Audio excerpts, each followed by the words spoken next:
오늘은 507주년 종교개혁 기념주일입니다. 이 종교개혁은 잘 아시다시피 중세 교회의 부패와 타락에 맞서서 오직 은혜, 오직 믿음, 오직 성경, 이 신앙의 본질을 회복하기 위한 운동이었습니다.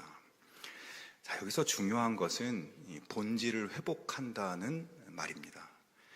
중세교회가 오직 은혜로, 오직 믿음으로 구원에 이르게 된다는 복음의 본질을 떠나서 돈을 주고 면죄부를 사면 또는 인간의 공로로 구원을 받을 수 있다고 하면서 타락하고 부패해 버렸습니다. 그런 상황 속에서 복음의 본질로 회복하는 운동이 종교개혁 운동이었습니다. 그리고 그렇게 종교개혁으로 세워진 개혁교회를 프로테스탄트라고 부릅니다. 카톨릭 사람들이 이 개혁교회 사람들을 향해서 프로테스탄트라고 불러요. 그 뜻은 저항하는 사람들이라는 겁니다. 자기네 로마 카톨릭에 저항한다. 그래서 안 좋은 뜻으로 그렇게 부르는 것이지만 생각해 볼수록 우리는 이 프로테스탄트라는 이름이 너무나 매력적인 이름이라는 것을 생각할 수밖에 없습니다. 우리는 무엇에 저항합니까?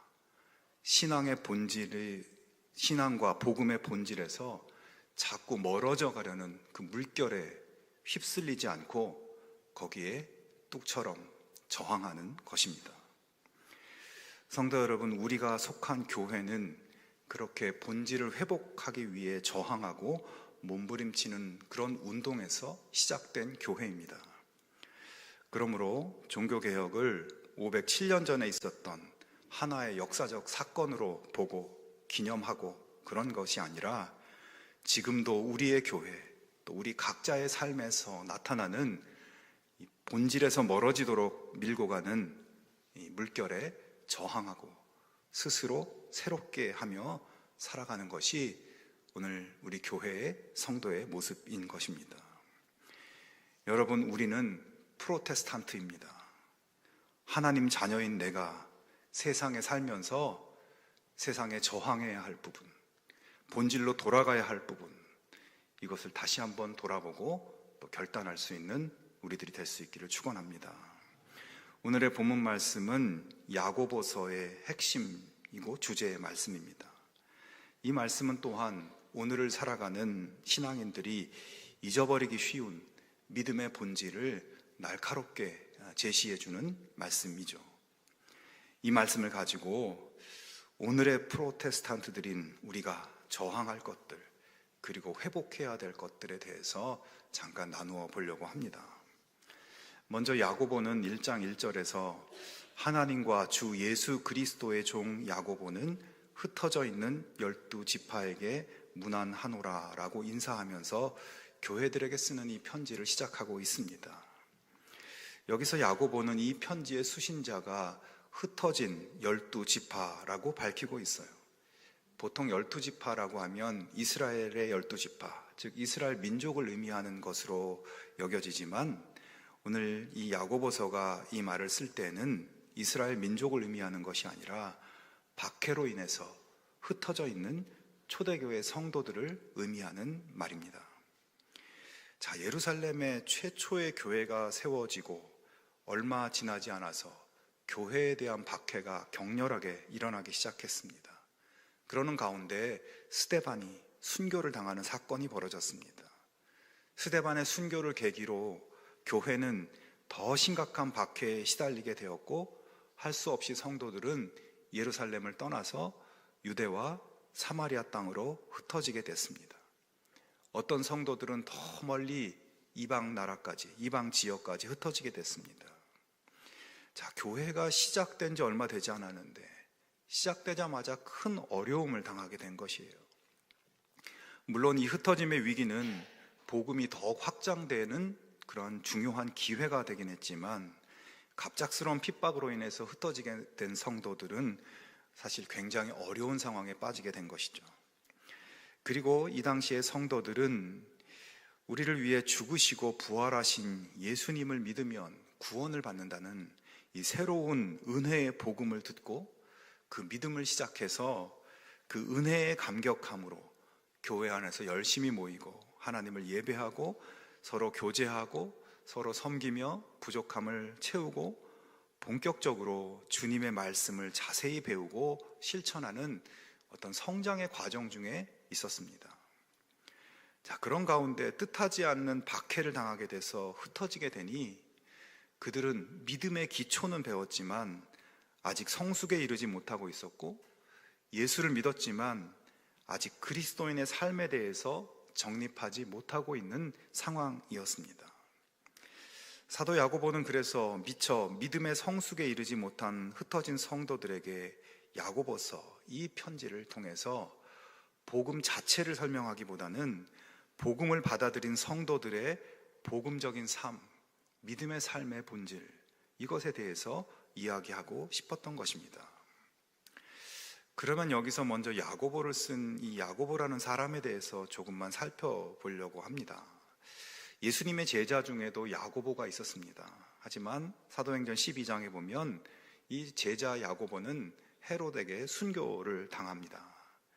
자, 그러니까 오늘 본문 야고보서의 야고보는 예수님의 제자 야고보가 아니라 예수님의 동생 야고보입니다. 그리고 사도행전을 보면 이 야고보는 초대 예루살렘 교회의 아주 중요한 최고 지도자로 등장합니다.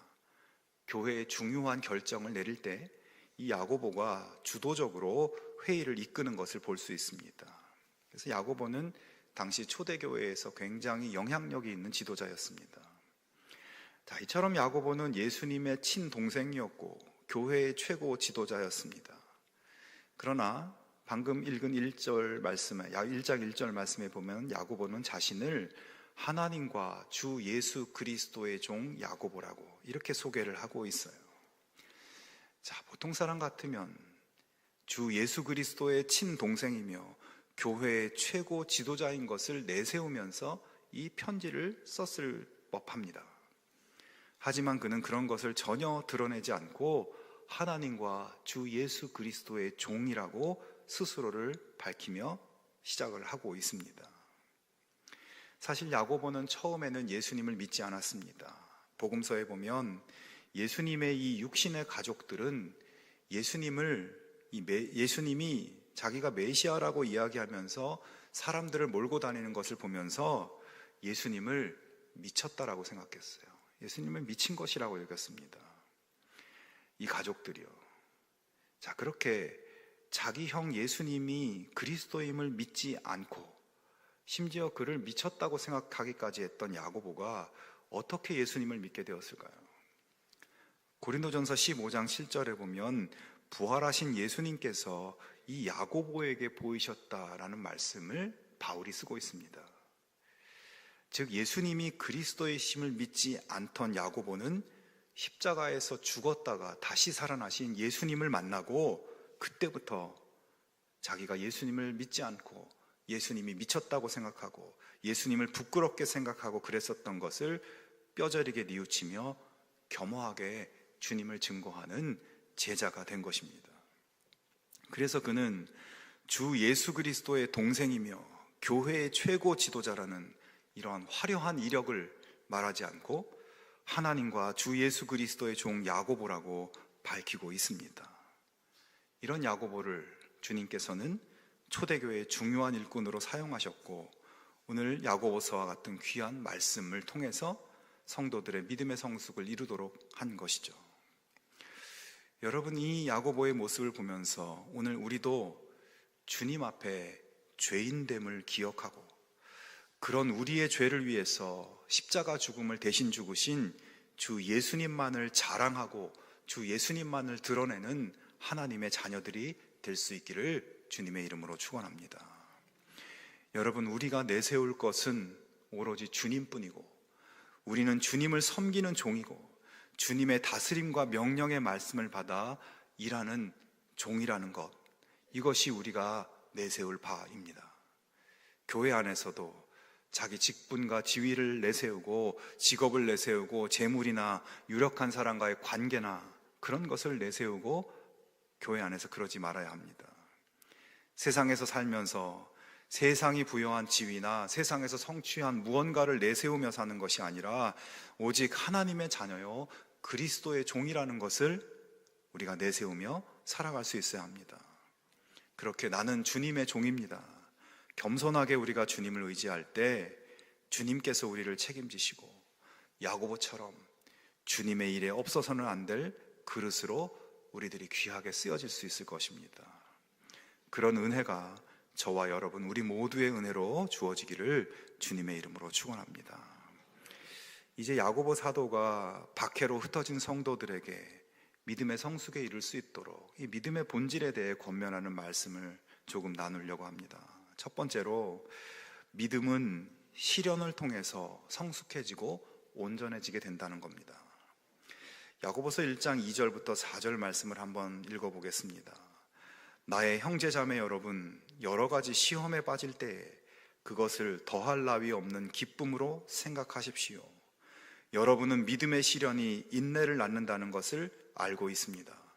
여러분은 인내력을 충분히 발휘하여 조금도 부족함이 없이 완전하고 성숙한 사람이 되십시오. 자, 2절의 시험이라는 단어와 3절의 시련이라는 이 두 단어는 모두 일종의 테스트라는 의미를 가진 단어들입니다. 학교에서 학생들이 반드시 통과해야 되는 테스트, 그런 시험을 말하는 것이에요. 제가 목회 생활을 하면서 힘들었던 그런 시절이 때가 한 번 있었는데, 목회 사역을 하면서 대학원에서 이 박사과정 공부를 할 때였습니다. 입학을 해서 3년 동안 먼저 여러 가지 과목들을 이수해야 했습니다. 그런데 사역을 하면서 수업을 듣고 발표를 하고 토론을 준비하고 참여하고 하는 모든 과정이 너무나 힘들었어요. 그렇게 3년이 끝난 다음에 어학 시험이 기다리고 있었습니다. 영어와 독일어 시험이었습니다. 정말 힘든 시험이었는데 어떻게 어렵게 겨우 시험을 통과했습니다. 그리고 났더니 이번에는 종합고사라는 시험이 또 기다리고 있었습니다. 그동안 배운 내용들을 잘 알고 있는지, 그러한 여러 학자들의 주장에 대해서 어떤 관점과 주장을 가지고 있는지 테스트하는 것이었는데, 이틀 동안 아침부터 저녁까지 꼬박 시험을 봤습니다. 정말 눈물나게 어려운 시험이었지만 그 시험을 통과하고 났더니 그제서야 저에게 논문을 쓸 자격이 주어졌다고 하고 이제 논문을 쓰는 과정이 시작되었다고 이렇게 얘기해 주는 겁니다. 자, 그러니까 그 어려운 어학 시험들, 또 종합고사, 이틀 동안 보는 종합고사 시험들은 모두 실상은 논문 자격 시험이었던 것이에요. 이 시험들을 통과해야 논문을 쓸 만큼 학문적으로 성숙한 학생이라고 인정받을 수 있었던 겁니다. 만약 논문 시험에서 몇 과목 탈락하게 되면 다시 그 과목을 공부해서 다시 그 과목을 시험 봐서 또 통과를 해야 됩니다. 그렇게 해서 온전한 자격에 도달해야 되는 거예요. 그 과정에서 가장 필요한 것은 바로 인내였습니다. 너무 힘들고 너무 어려워서 그냥 그만둘까, 나중에 다시 할까, 힘든데 조금 쉬었다가 할까, 내가 지금 사역을 하면서 이건 너무 무리하는 일 같은데 하면서 합리화하고 싶은 생각도 일어납니다. 하지만 그런 생각들을 누르고 책을 붙들고 씨름하고 정말 머리를 쥐어뜯는 인내로 버텨내는 것, 그것이 가장 중요했습니다. 야고보 사도는 아마 그런 저에게 이야기했을 겁니다. 어학시험, 종합고사, 어렵고 힘든 시험이지만 그런 시험이 있는 것을 기쁘게 생각하십시오. 그걸 통과하면 더 성장하게 될 것이고 더 큰 영광을 얻게 될 겁니다. 당신의 인내력을 발휘해서 그 테스트를 통과해서 한 계단 더 올라서 보십시오. 야고보가 저에게 그렇게 이야기했을 거예요. 여러분, 우리가 신앙생활 하면서 크고 작은 시련과 어려움들을 만납니다.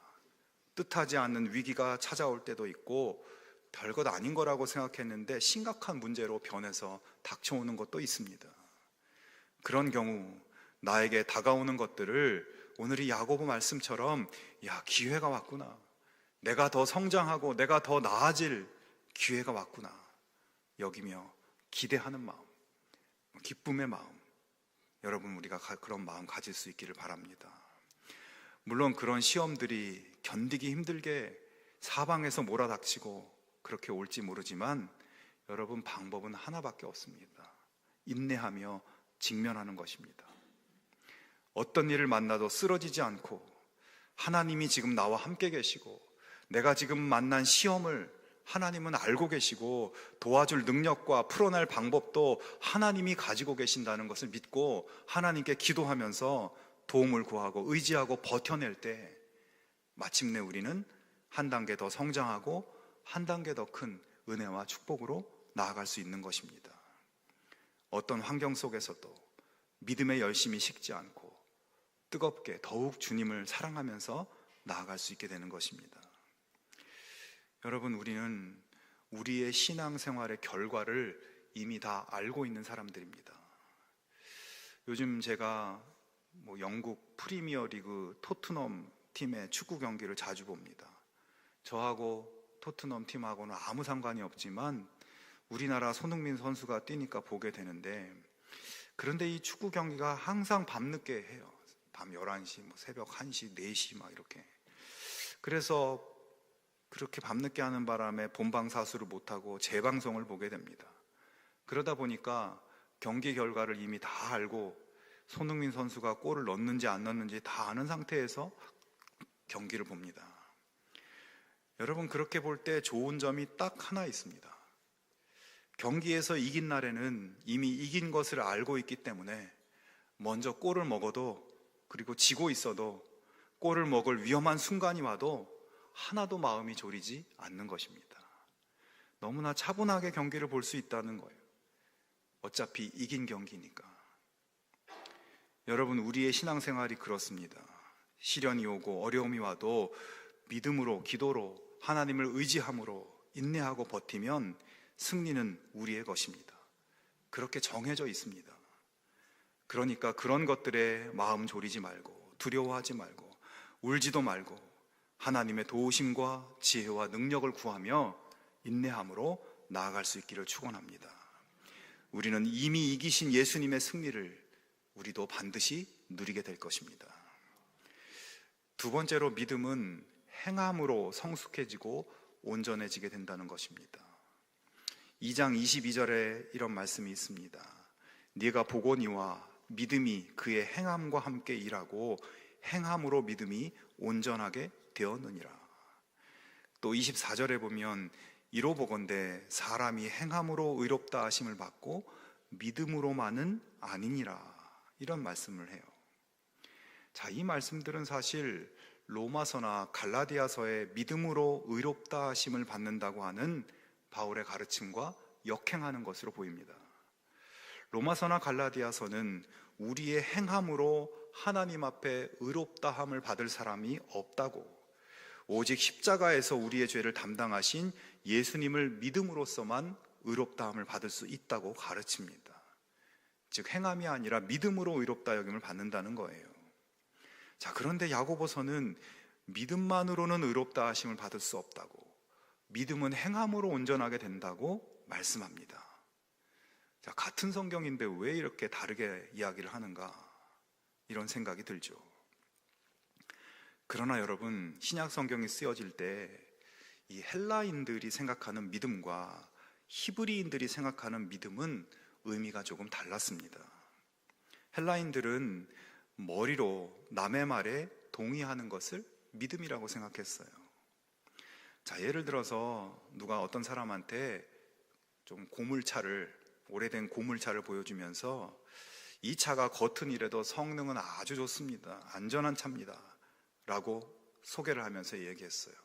그랬더니 그 말을 들은 사람이 아, 그렇군요 하면서 그 사람 말을 그대로 믿는 것, 그것이 믿음입니다.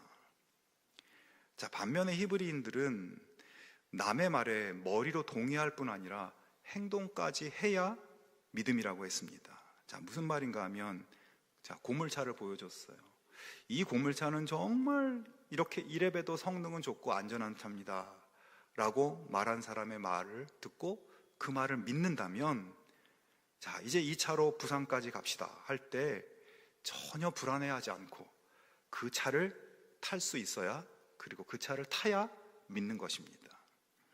말은 믿는다고 하면서 그 차를 타지 않으면 그것은 믿는 것이 아닌 것입니다. 바울은 원래 히브리인입니다.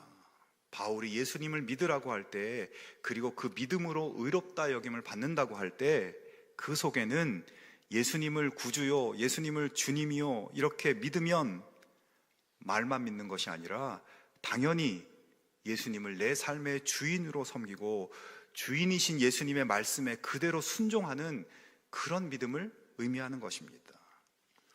예수 믿는다는 것은 예수님을 구주로 인정하고 구주이신 주님이신 그 말씀대로 사는 것이 믿음이라는 것입니다.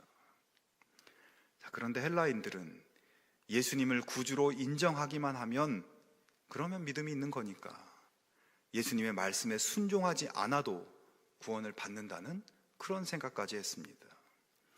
말로는 예수님을 구주로 고백하면서도 예수님의 말씀대로 살지 않았습니다. 여러분, 이것은 진정한 믿음이 아닙니다.